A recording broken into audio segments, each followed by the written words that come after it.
مگر عالم انوار سے نسبت ہے ہوں خاک بسم اللہ الرحمن الرحیم الحمدللہ رب العالمین والصلاة والسلام علی سید الانبیاء والمرسلین۔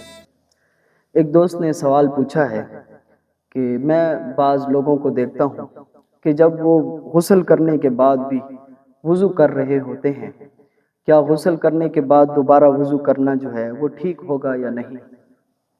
یہ کس طرح مسئلہ ہے، اس کی وضاحت کر دیجیے۔ میرے دوستو، سب سے پہلے میں آپ کو یہ بتاؤں کہ جب انسان غسل کر لے، چلے یہاں پر آپ کے علم میں اضافہ کرتا چلوں کہ غسل کے 3 فرائض ہیں۔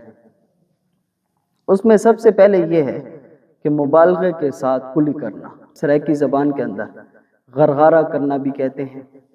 پھر دوسرا فرض یہ ہے کہ آپ ناک میں پانی چڑھائیں، نرم ہڈی تک آپ کا پانی جانا جو ہے وہ ضروری ہے۔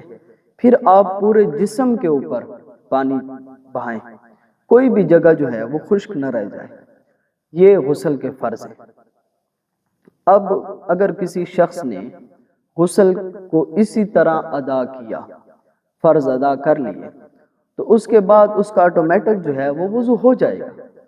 چاہے اگر کسی شخص نے اس طریقے سے غسل کیا ہے یا نہیں، اگر جب اس کے پورے بدن کے اوپر پانی جو ہے وہ بہہ چکا ہے تو اس کے بعد اس کا وضو جو ہے وہ ہو چکا ہے، دوبارہ وضو کرنے کی ضرورت نہیں ہے۔